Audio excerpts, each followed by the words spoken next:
Hi friends, ഇത് ചിദംബരം ക്ഷേത്രമാണ്. ചിദംബരം ക്ഷേത്രത്തെക്കുറിച്ചുള്ള ചെറിയൊരു വീഡിയോ ആണ് കേട്ടോ.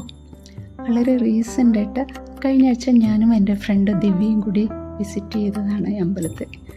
ശരിക്കും ഈ ചിദംബരം എന്ന് പറയുന്നത് സ്ഥലത്തിൻ്റെ പേരാണോ അമ്പലത്തിൻ്റെ പേരാണോ എന്നുള്ളത് ഇപ്പോഴും തിരിച്ച് അതിനെ ആ അമ്പലത്തിൻ്റെ പേരിലാണ് സ്ഥലം അറിയപ്പെടുന്നത്, അതോ സ്ഥലത്തിൻ്റെ പേരിലാണോ അമ്പലം എന്നുള്ളത് അറിയില്ല. എന്തായാലും ആ അമ്പലം കണ്ടപ്പോൾ, അതിൻ്റെ കൊത്തുപണികൾ കണ്ടപ്പോൾ ശരിക്കും അത് കണ്ടിട്ട് ആ മൊമെൻറ്റിൽ തോന്നിയിട്ടാണ് ആ ഒരു വീഡിയോ എടുത്തത്. ശരിക്കും അമ്പലത്തിനകത്ത് നമുക്ക് വീഡിയോ അലൗഡല്ല, ഫോൺ ഉപയോഗിക്കാൻ പറ്റില്ല. അമ്പലത്തിന് പുറത്തുള്ള കാഴ്ചകൾ മാത്രമാണ് ഈ വീഡിയോയിൽ കാണിക്കുന്നത്. അതിൻ്റെ ഗോപുരത്തിൻ്റെ മുൻപിൽ തന്നെ നമുക്ക് എത്തിക്കഴിഞ്ഞാൽ അത് നോക്കി ഇങ്ങനെ നിൽക്കാൻ തോന്നും. ശരിക്കും ഒരു 2-3 മണിക്കൂർ നമുക്ക് സമയമില്ലാണ്ട് ഈ അമ്പലത്തിലോട്ട് പോകരുത്. അത്രയ്ക്ക് വിശേഷങ്ങളാണ് അവിടെ കാണാനായിട്ടുള്ളത്. ഇതിൻ്റെ ആ ഒരു രൂപഭംഗിയും പ്രൗഢിയും കാണുമ്പോൾ തന്നെ നിങ്ങൾക്ക് മനസ്സിലാവുന്നില്ലേ, ഇത് 10ാം നൂറ്റാണ്ടിൽ ചോള രാജവംശത്തിൻ്റെ കാലത്താണ് ഈ അമ്പലം പണിതിരിക്കുന്നത്. ഏകദേശം ഇപ്പം നമ്മൾ 21ാം നൂറ്റാണ്ട്, 11 നൂറ്റാണ്ടുകൾക്ക് മുൻപുള്ള അമ്പലമാണ്. ഇതിൽ വലിയ വ്യത്യാസങ്ങളൊന്നും പിന്നെ വന്നിട്ടുമില്ല. ആ അമ്പലത്തിൻ്റെ 4 വശത്തായിട്ട് 4 ഗോപുരങ്ങൾ വന്നിട്ടുണ്ട്. അതും 11ാം നൂറ്റാണ്ടിലാണ്. അത്രയേ ഉള്ളൂ വ്യത്യാസം, 1 നൂറ്റാണ്ടിൻ്റെ വ്യത്യാസം. അതിൽ വടക്ക് ഭാഗത്തുള്ള ഗോപുരം മാത്രം വളരെ കുറച്ച് ചെറുതാണ് മറ്റു ഗോപുരങ്ങളുമായിട്ട് താരതമ്യം ചെയ്യുമ്പോൾ. പിന്നത്തെ ഒരു പ്രത്യേകത, ഈ അമ്പലത്തിൽ സാക്ഷാൽ മഹാദേവൻ നടരാജ രൂപത്തിലാണ് പ്രതിഷ്ഠ. നമ്മുടെ ഭരതമുനിയുടെ നാട്യശാസ്ത്രത്തിലെ ആ 108 കർണങ്ങളും ഇവിടുത്തെ കൊത്തുപണികളിൽ കാണിച്ചിട്ടുണ്ട്.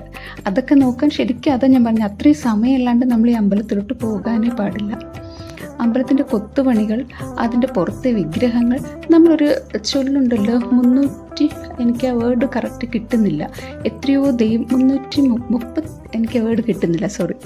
അത്രയ്ക്കും അതുപോലെ തന്നെ ആണ് ഇതിനകത്ത് കയറുമ്പോഴും. അത്രമാത്രം പ്രതിഷ്ഠകളാണ്. പ്രധാനമായിട്ടും ശിവൻ, പാർവതി, ഗണപതി, മുരുകൻ, പിന്നെ തിരുപ്പതിയിലത്തെ പോലത്തെ പെരുമാൾ, അന്നപൂർണേശ്വരി, പിന്നെ വൈത്തീശ്വൻ. അതായത് ഇവിടെ നിന്ന് ഏകദേശം 1 അവർ യാത്രയുണ്ട്. 1 മണിക്കൂർ യാത്ര ചെയ്താണ് നമ്മൾ വൈത്തീശ്വൻ അമ്പലത്തിൽ പോകുന്നത്. അവിടുത്തെ അതേ പ്രതിഷ്ഠയിലുള്ള ശിവൻ്റെ രൂപം ഇവിടെയുണ്ട്. അതായത് ഇവിടെ തൊഴുതാലും മതി, നമ്മൾ അവിടെ തൊഴുതുന്നതിൻ്റെ സെയിം അതേ എഫക്റ്റാണെന്നാണ് പറയുന്നത്. എൻ്റെ ഫ്രണ്ട് ദിവ്യ കാര്യമായിട്ട് ഫോട്ടോയ്ക്കെല്ലാം പോസ്റ്റ് ചെയ്യുന്നുണ്ട്. ഇത് ഈ ഭാഗത്തൂടെയൊക്കെ നടക്കുമ്പോൾ ശരിക്കും നമ്മളേതോ പണ്ട് രാജകൊട്ടാരത്തിൻ്റെ ആ ഒരു പ്രതീതിയാണ്. എന്താ പറയുക, തൂണുകളും അവിടുത്തെ കാഴ്ചകളും നമുക്ക് എനിക്ക് ഫോട്ടോ എടുക്കാൻ പറ്റാത്തതും വീഡിയോ എടുത്ത് ഇതിൽ നിങ്ങളോട്ട് ഷെയർ ചെയ്യാൻ പറ്റാത്തതും ഒരു വിഷമം തോന്നിപ്പോയത്. ഒരു രീതിയിലകത്ത് നമുക്ക് ഫോൺ ഉപയോഗിക്കാൻ പറ്റില്ല. എന്നാലും പുറത്ത് കാഴ്ചകൾ മാക്സിമം കവർ ചെയ്യാൻ നോക്കിയിട്ടുണ്ട്.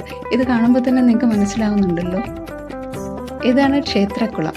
ശരിക്കും ക്ഷേത്രക്കുളത്തിലോട്ട് നമുക്ക് ഇറങ്ങാൻ സ്റ്റെപ്സ് ഉണ്ടെന്നുള്ള കാര്യം ആദ്യം ഞങ്ങൾക്ക് അറിയില്ലായിരുന്നു.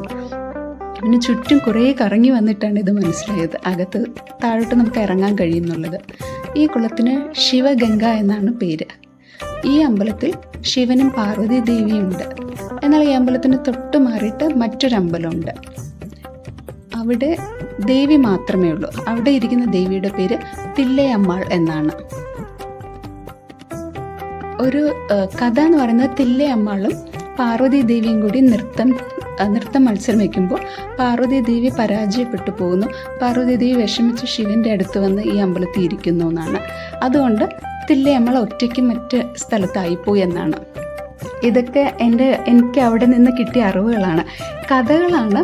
പക്ഷെ എന്നാലും പുരാണവും കഥകളും ഇഷ്ടപ്പെടുന്ന എനിക്കിതൊക്കെ കേൾക്കാൻ തന്നെ വലിയ രസമാണ്. ഈ ഒരു തൂണുകളുടെ സൈഡിൽ കൂടി നടന്ന കുളം നോക്കി നടക്കുമ്പോൾ എന്ത് ഭംഗിയാണെന്നോ.